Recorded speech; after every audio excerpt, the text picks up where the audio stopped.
Hello and welcome to Mark My Words. I'm just going to do a roundup of a few news stories that relate to property, investment, business, UK house prices. I think we can all accept that since Christmas there's been quite a big change. We were seeing quite big falls. I think the market probably has dropped 10 to 15% since peak. Peak was probably maybe 2022. Last year, definitely things were falling. I think since Christmas, the sentiment has moved quite a bit. I don't know that it's necessarily falling or rising. We're going to need a little bit more data, but certainly whilst base rate hasn't moved, interest rate expectations have shifted downwards in quite a big way. Inflation is now at about 4%. We need to get to 2. We were at 10. The expectation is that interest rates from the middle part of this year will start to drop, and that supports property prices. You know, they sort of grew by 1.7% according to the Halifax on an annual basis. I don't know if I really believe that. I think they're down 10-15% over the last year. I think a lot of these numbers, building society numbers, Rightmove, I think they're averages. I think they're lagged. Some areas of the north of England are still rising, so this is an average of that as well. But lots of London now. I was talking to an agent who operates in Knightsbridge. He reckons they're back to 2012 prices. So pricing there back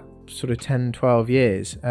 Yes, it was very, very high, but lots of the Europeans left through Brexit, and some of the others have, Russians and various other groups have left London. They've probably been hit harder, coming off a very high base than other areas of the country. In terms of this year, what are we going to see happen to prices? I suspect they're going to stabilise, probably not that much change. Hopefully we start seeing as rates come down next year, prices will start to rise again. I think rents are still going up. Little 3 beds, 2004 when I started were 550. You went through to 2016 Brexit vote. That little 3 bed might have been 750. Since Section 24 has come along, since Brexit, since these attacks on landlords, that 3 bed is now worth £1,000 a month. It doesn't look like it's stopping. It's continuing, and all of the predictions are that rents are going to continue to rise this year. So well done, central government. You've done something that's popular. What else has happened? Housing supply got worse, not better.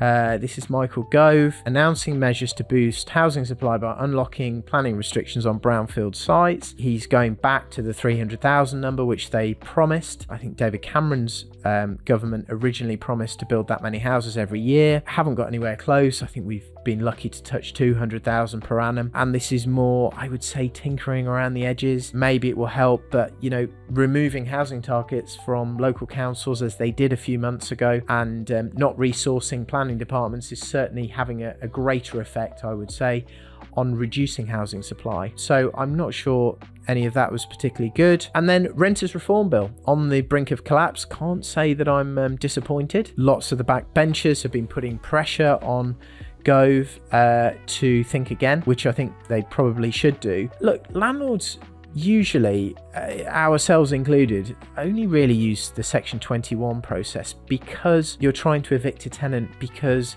they're probably not paying their rent, or they're really damaging their property, or they're upsetting the neighbours. It's really those 3 things. Yes, you could use a Section 8 for that, but it just tends to take quite a lot longer, and the courts tend to throw out those applications for whatever reason. Yes, you move the Section 21, but really you need to improve the provisions and the efficacy of the Section 8 in order not to reduce housing, the private rented sector further and reduce the number of landlords. I'm sure that's not what central government want. You talk to local councils who try very hard to house a lot of local people who are in bed and breakfast. There's loads of asylum seekers. We've got Circle on the phone continually. None of this really helps that. It just doesn't seem particularly joined up. But again, it's popular. Yes, renters may vote for this, but in the medium to long run, I don't think it benefits them. It pushes rents up, and in the end, I just think it flies in the face of basic economics, the supply and demand curve, which lots of these policies don't seem to appreciate. There are smart people in the Treasury. The government gets advised on this sort of stuff. I think they must know, but they're just going down the sort of populist route. Apparently Jacob Rees-Mogg is being accused of holding up and weakening the proposed reforms. Can't say I'm not in support of that. I think Jacob is a smart guy. I had a chat with him a few months ago when I was on GB News about converting offices into apartments, and I think he was having some problems doing that, as we do sometimes. I think he's generally pro free market, and he's generally pro getting more houses into the private rented sector, which actually helps tenants. Okay, so the final story I've got here is a crackdown on long-term empty homes. Apparently, they're strengthening the 100% council tax premium on long-term empty homes. Now, currently, if a property has been empty for 2 years, this premium applies, but they're now saying that it's going to be applied if a property has been empty for 12 months. Now, in principle, I support bringing empty homes back into use, but there are lots of reasons why, people would have their property empty for more than 12 months. I mean, they may be applying for planning consent because they're doing some extension, or maybe they're looking to knock the house down and rebuild a new one.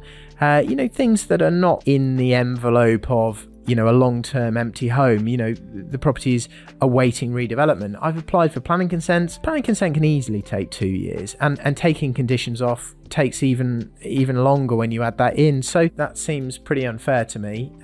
Obviously, we haven't seen all the detail, and at the moment it's a consultation, and it depends what caveats there are in it, but I suspect this is just another way of raising more council tax. The cynical side of me says that has to be what it is. That concludes our news roundup for today. I have been Mark Homer for Mark My Words.